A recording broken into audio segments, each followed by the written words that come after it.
Welcome to BeeGraphy. My name is Asim and now we are going to start with the second tutorial of the Intermediate series. Just a quick reminder, if you are new to the BeeGraphy interface or virtual scripting, computational designing, then head on to the Beginner series where I explain everything in detail. So let's begin. We are looking at parametric wave design. In this, as you could see in the thumbnail as well, we've got this ripple wave forms in fly or lures, we could call. You could see there are sections that have been laser cut and placed side by side to give this nice fluid effect. It's very easy and you can even use it for building facades or even false ceilings. I have created a script and I'm really proud of the script as it is very neatly arranged in groups. How this works is the input requires height and width. So let me show you by changing the width. When I change the width, more number of lures are placed because we cannot just stretch this 3D model. It needs because the ply thickness needs to be maintained. The thickness of the lures, you can have it 18 mm, and then the spacing can be reduced or increased as you like. You can change the height.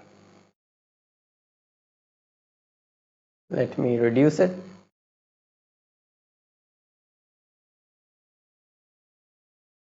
Slightly heavy script, so it takes some time to compute. So just cutting it off. There you can change the height, and you can see that there are ripples with originating points spaced out. In my script, what I've done is I have two types of inputs. One is we can manually place these points. Let me just show you. I'll explain all of these things in detail, how to do this from scratch. Don't worry about that. This is manual points. So one point is here, one point is here, and using those reference points, the ripple is being created. If I move a point over here, you can see it recalculates and originates the ripple from there. And it interacts with the ripples that are created from the other point. Let me place it on the canvas so that you can see that interaction, interference happening. Then there are several other finer nuances. The ripple itself is created using the graph mapper, which we'll talk about. This is a sine wave and how we can manipulate it to change the ripple structure. So this one is starting with a dip. You can see there's a dip and then the ripple continues. You can use math expressions. I'll explain that. I've added a few more features like dampening the curve towards the edges. So I am actually executing one of such forms, one of such a wall art in a clinic of mine. So in the clinic, the wall art is encased around the wall moldings. And I don't want this to protrude beyond the wall moldings. It won't look good. It might collect dust. So I added this logic to add dampening, edge dampening. I'm just dampening the form as it moves towards the edges. You can see the ripple is still intact, but as soon as it reaches the edges, it slightly merges and dampens down. So I'll explain that as well. Now, since there are a lot of things to cover, because as I told you, we are going to look at more practical projects, complex scripts in the intermediate series. So the practicality aspect, we can extract the laser cut file from the 3D model. So for that, this part is there. Currently it is turned off, so that's why you can see all the red nodes. if I turn that on,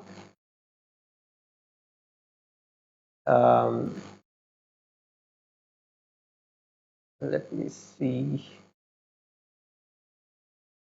Yeah, something is preview turned on, but I can just ignore it for now. Let me just select all of this and hide. Yeah, perfect. So this is the laser cutting file. Let's say these are the ply boards, and I'll explain everything, what's laser cutting, how it is done, the theory behind it. So all you have to do is give a CAD file, a drawing, to the laser cutting guy, and he will use that to cut these elements out of the entire plyboard.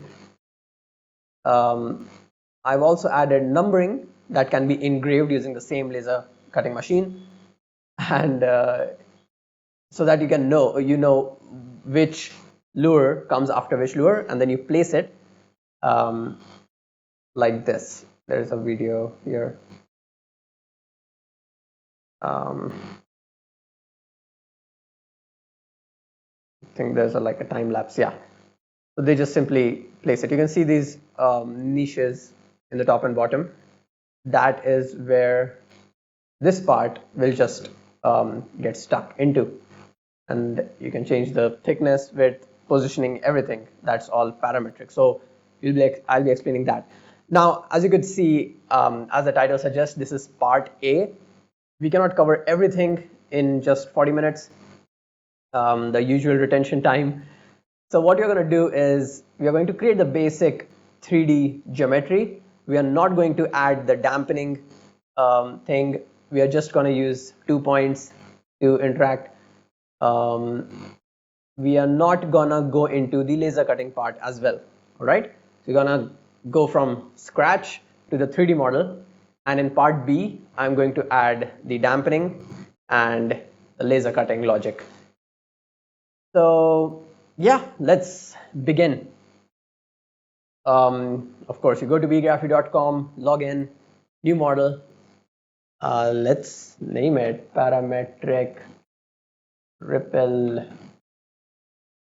What's the name? Wave design. Parametric wave design.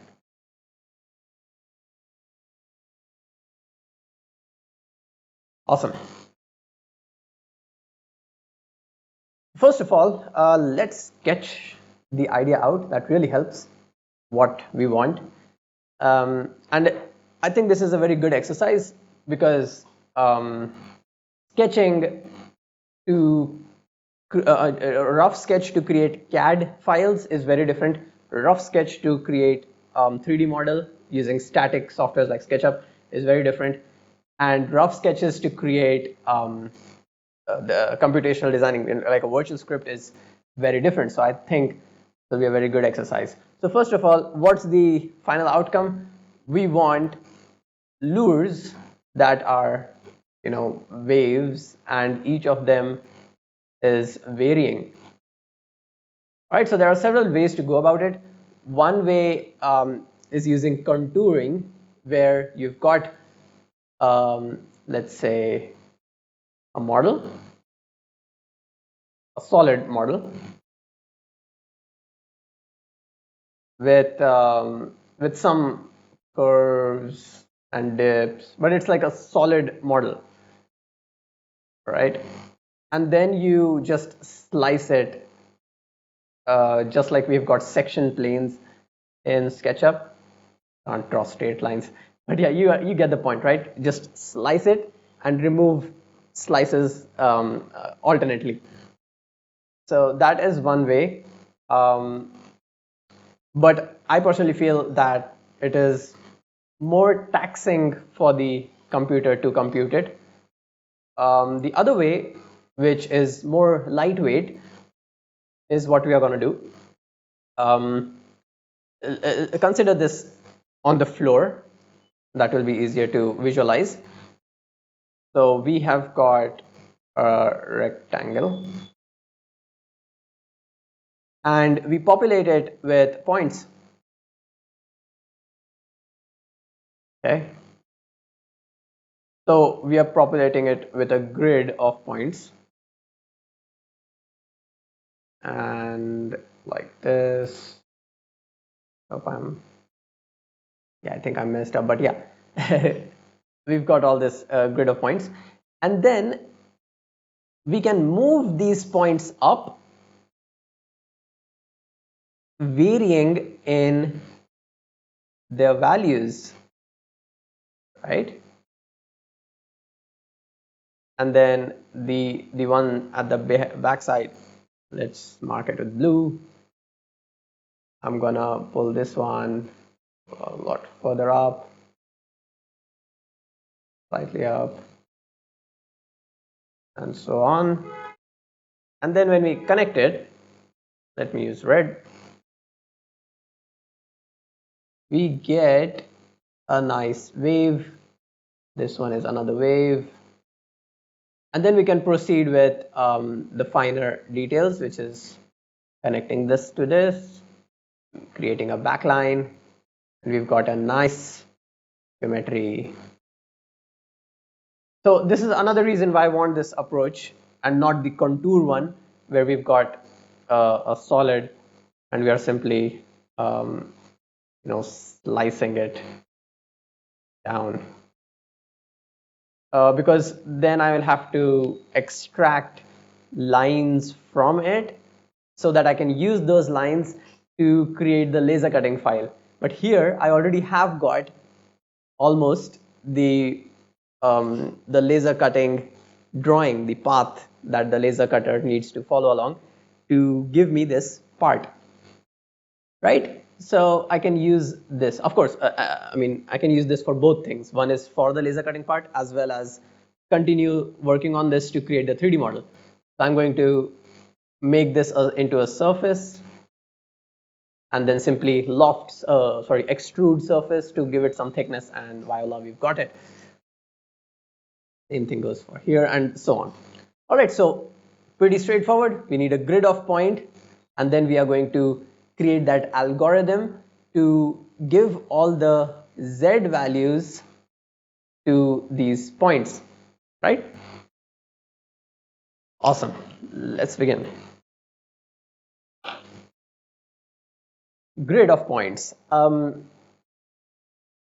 let's do construct point, and this is an awesome trick where you can give a number to x.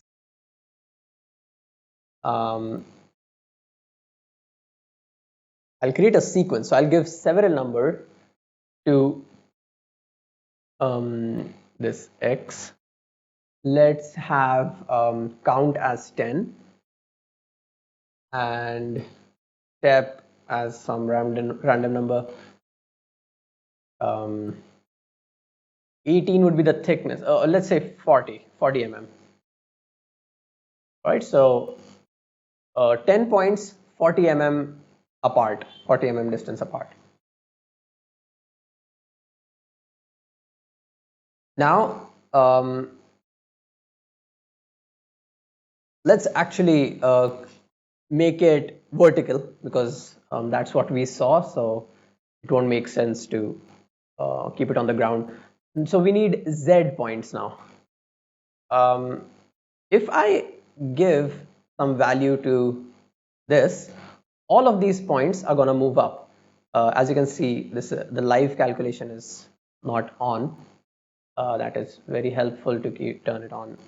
I'm going to go to settings and turn on live calculation so that I can see the movement real time. Let me give it a bigger value. Let's say 50. So this thing controls the height of this entire thing. What would happen if I give multiple values, pressing shift and placing it? Awesome. So this value, the value that I first connected is first in the list, and then 47 is being used by all other points. So if I actually copy this and paste it, then we've got the first point, second point, and then third point is being repeated again. So again, actually we can use list sequence to give different values to all of them.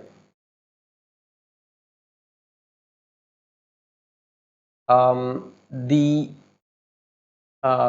count can be different. We are not necessarily making a square, but let's keep 10 for now. And step can also be anything you like. I'm still gonna take 20. Awesome. So what's happening is there are 10 numbers coming out of this list, right? 0, 40, 80, and so on in the x-axis. And then I've got 10 numbers coming out of here, which is towards the z-axis. Now the problem is the first value is associated with first value of z. So 0, 0, then 40, 20, 80, 40, and so on. We need a grid. So we can graft it. Now grafting, I'll show you what that does. So Graft Tree, what it will do is it will change this thick line to this dotted thick line firstly, and that means the input was just one list with 10 items, but now we've got 10 branches with one item each. You can see length is 1, length is 10. This is one list called 0, 0, and here there are 10 branches with each point.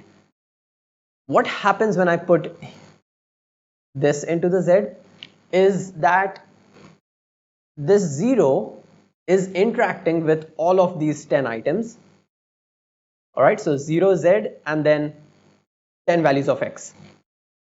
Then we move on to the second list, which has the value of 20. So now the z will be 20 and x will be 0, 40, 80 on all of them. So 0 z and x is 0, 40, 60, 80, so on. Then z is 20 here. Again, it is interacting with 0, 0, 0, 40, 0, 80, 0, 120, and so on. That's what's happening. And if you are thinking, can we do the same thing here? Will it work? So try it out. And that is the best way to figure things out. So of course, it does work. So if I put the graph tree in X, it works exactly the same. All right. So that is how a graph tree is helpful. Now we've got this nice grid. What we are going to do is we are going to move them up. So that will be towards, let's flip it around. So let's say it is towards y. You can see in this bottom right, we need to move them towards unit y. So let's first create move. Just set it up, then we'll think about how to get the algorithm. So is the setup correct?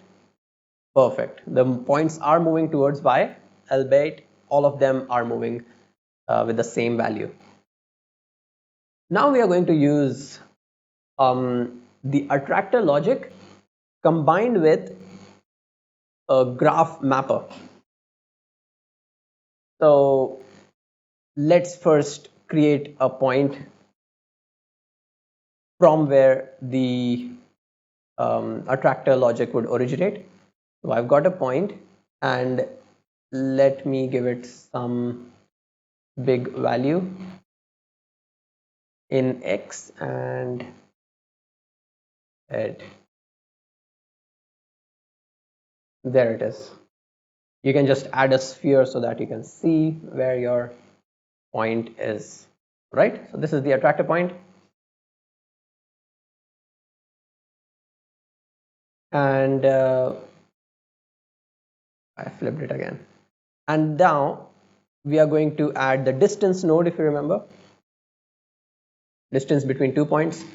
So point 1 will be our attractor point, and the second point will be the entire grid. Let me hide this for now. All right, so all of these points and this one. So we get some values that are related with the distance of this point to all the other points. And we are going to add some factor to it. Let's divide it by guess 100 or 10 and see what happens.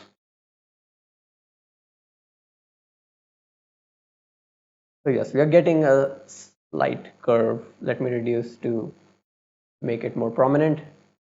All right, so the attractor logic is working. The points that are away from this point are moving much more, and the points that are close to the point are not protruding forward much. Right, so attractor logic is working. Now what we're going to do is I'm going to explain graph mapper. So when you type in graph mapper, you get this with a blank canvas here. You begin to see some graph, select type and click on Sine. You can experiment with other waves like Gaussian, power, and you can control these waves manually as well. So for the ripple effect, we are going to use Sine. This is the x-axis, this is the y-axis. What's going to happen is we are going to put values in x and it is going to give out the values of y. So in case of a sine wave, it is periodic. So if x is 0, the output will be 0. If x is pi by 4, which is 90 degrees, which is half of 1.5, which will be 0.75 around. So if I put x as 0.75, y will come out as 1. And if I put x as 0.375, 375, we will get y as 0.5, half, right? X is here and then y is half. Same thing is gonna happen here. As the distance is increasing, the y will increase and decrease and increase and decrease to create that ripple effect. So because the distance is always increasing from that point. Look, I'll show you. I'll just connect it over here and give you some values. So all of them will be in fraction because this is a sine wave. It cannot exceed 1 and it cannot go below 0 in this case. Now we have to remember that x should be in very small fractions. So we need to put a huge divider or multiply it by 0.001 or something like that for this to work. So we are just gonna do that.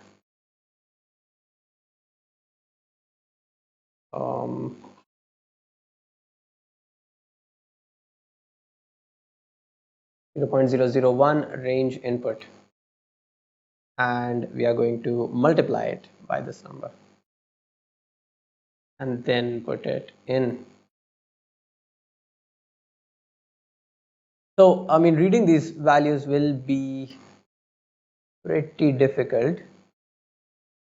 So we are just gonna connect it to the move node and visually see if it is working or not. So we've got vector y move. Let us put it in. Right now it is super fine, so I think this is a very, very small number. What would happen if I simply remove it and connect it directly? Okay, so it is giving me very small amount. So we need to multiply this, the output, by let's say 10. Yeah, this is much more prominent, and we are still not able to make out looking at just these points.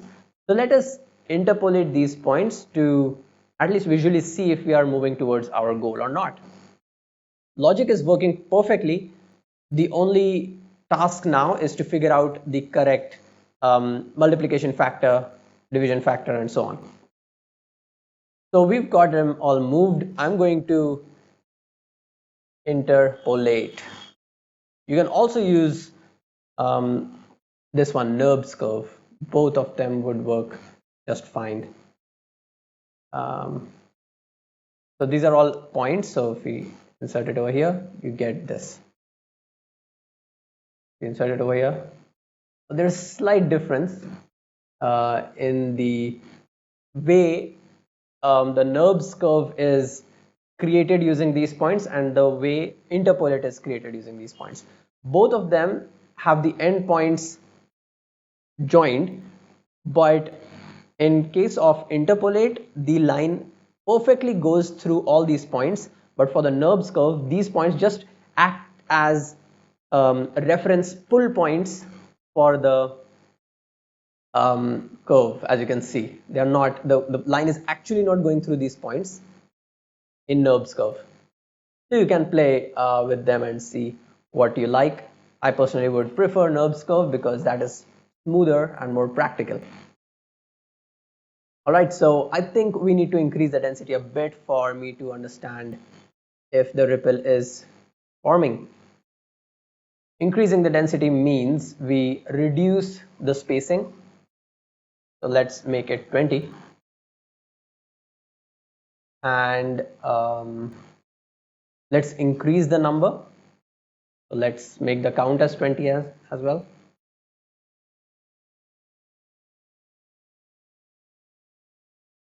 Something's happening, but it's not perfect ripple. Let me increase the height as well. So I can increase the number of vertical points with the same spacing. See what happens. Let me hide the points, all these points, and even everything else. Cool. Currently it's just noise that we are seeing. Let us put a multiplication factor of 0.01 because we are working with radians. I'm pretty sure we need very small values to go in x. Perfect. I really wanted to show you this process and not just, go off camera, figure it out, and then show you. I mean, this thing takes time, and if you are taking time, then it's fine. Don't give up. I have a lot of practice, and still I need a lot of time to figure out these points, these numbers. And I can't simply copy paste the script. I mean, if I referred my old script, that had 0.0001, and I was hoping that would work, but it didn't. In this case, 0.1 worked. All right, so this is perfect. So let's work with just a single point and this perfect ripple that we have, and move ahead with creating the 3D model out of it. So next, let's do some sketching. It's pretty straightforward. Oops. Yeah.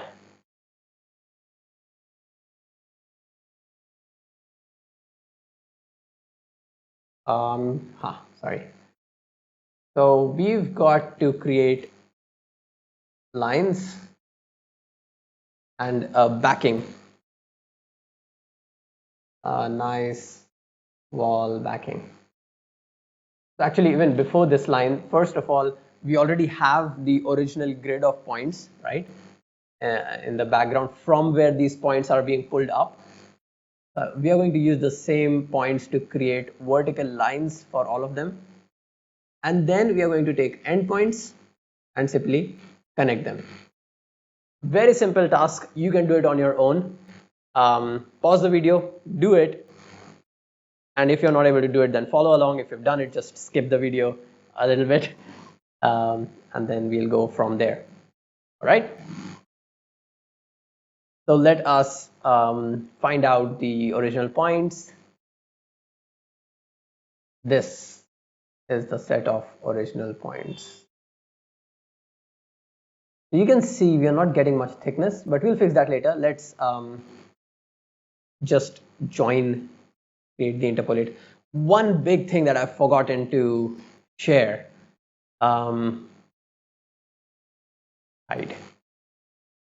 If you had grafted this way, then you would have got waveforms horizontally, which you don't want. So the way to fix it, actually, why is that happening? It's because how the data is being structured. It's just like in Excel. The rows and columns have been flipped because this has been grafted instead of that one.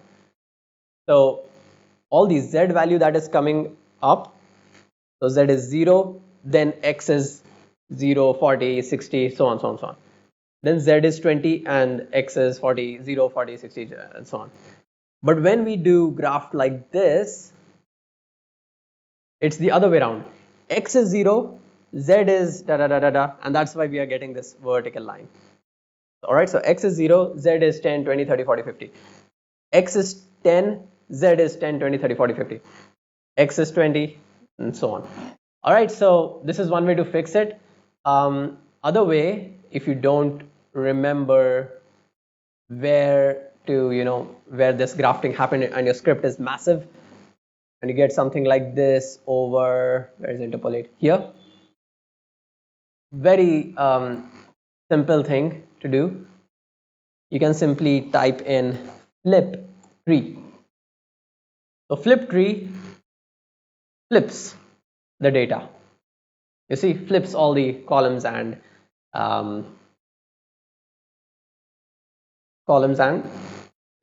rows. Right, so if I don't have flip tree, it's horizontal. If you flip tree, it's like this. Very important. All right, you will face this several times. Now I don't want to use flip tree. I want it to be clean, so let me take it back to this. Awesome. I also have the base points. Where are they? This is the base points. Let me rename things so that it is much more convenient. Base points for you to read when I share this script. So these are all the base points, and we are going to do this. I mean, if you put NURBS or you put Interpolate, they are gonna give you the same result because it is planar. It is perfectly straight. It is linear. All the points are linear. So I can see all the vertical lines behind it. I want some spacing so that we can see it. What I'm going to do is pretty simple. We are going to add a spacing factor in this vector y. All right. So the multiplication is coming. The wave is fine. We're just going to move it ahead. Before that, let's put in 50 and addition. Oh, 50 is too much. All right, so now it is being pulled forward. You can rename this and say away from wall or spacing from wall. Okay, make it 20. All right, so we've got the base curves. Let's call this base curves. And we've got the final curves. I'm going to take the endpoints of the base curves and the endpoints of this one, wave curves and points. In BeeGraphy, it is so convenient to just start it and type in line, and that's it. Otherwise, I double click it, then press line, and then connect it. This one is very, very convenient. So this is one point, and this is not the correct one. Yeah, that's the one. And for this one, we are going to use the ones that have not been used. Awesome. This is the bottom. This is the top. Let's rename them. Top line, bottom line. I'm renaming them. You'll see why. And then I've got wave curves, and I have base curves. So we're going to use these 4 lines to join to create a continuous polyline, and then we are going to create a surface out of it. Let's say you don't know these steps. What do you want to do now? We want to create a surface. So you can go this way as well. Type in surface, curve to surface. You need curve. What would happen if I put all of these curves inside, because I want them to be enclosed and give me surface. So you try that. It's fine. Just try things out, and you see, oh, this doesn't work. Then you realize, oh yes, I might have to close the curve, because right now the curves are going in separately. We need to close it to create that surface. So join would be something that would join all of these curves. Oh yeah, I'm sorry, I'm just going ahead very fast. So you type in join. Now you want multiple curves. One way you can do is simply press shift and put all of these curves inside, but that might mess up the sequence that you would want, and it is also difficult to like disconnect one of them without disconnecting like all of it. It's much more cleaner if you simply click on this curve and add more inputs. So click on add port to add this. Again, click here, click here, add port, click here, add port. All right, and then you begin with, let's say, the bottom line. Then we go behind, which would be the what do you call, the base curve. Yes, let me zoom it out. Where am I? Wait.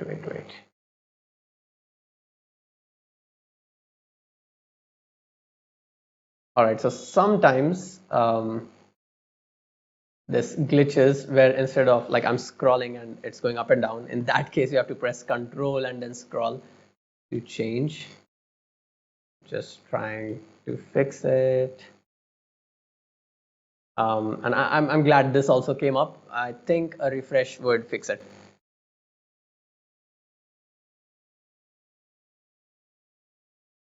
No, it didn't fix it. All right, it's fine. I can use Control to zoom in or out. So I've got curve to surface. We don't like this. We are going to join the bottom line, then the back base curve, then the top line, and then the wave curves to get nice solidified geometries. The closed planar curve, that's what we want, and that is what this node will accept, curve to surface, and give us the outcome. And I'm going to hide everything else to show you the outcome. Awesome. Now let us give it some extrusion, some thickness. So there is extrude surface. The vector will be x or negative x. The finer things you can tweak on your own. Let's give it a thickness of 18. Vector is x. Oh, that's too big. Let's keep it 8. And we've got this. Awesome. Let me hide everything and give it material. Let's give it a wooden color, and that's it. We've got the waveform. Exactly at 40 minutes, we have finished the scripting. In the next one, I will explain how to create two ripple waves and allow them to interact. I'll explain how to dampen them. I'll also explain how to create the laser cutting file out of this. So for now, I think this is good enough for a 3D model. What you can try on your own is make it such that it is perfectly practical, which means 18 ply board is used, the spacing is exactly what you want, and make the ripples more aesthetic. If you want to control the density, figure that out, and then name that range input as density. Like, for example, this one would be thickness of plyboard. So that in the configurator mode, everything becomes easier. Oh, nice. I just found the fix for what happened. Ah, interesting. So if you press Control and then zoom in or out, just like in Chrome, or if you press Control and then scroll, the whole web page zooms in and out. If you do that and then do the scrolling on the canvas, it acts like a normal website where you're scrolling up and down. But if you do that again, it gets back to zooming in and out. Awesome. If you're facing this problem, just do what I did. Cool. So let's meet in the part B and complete this entire tutorial. See you in the next one.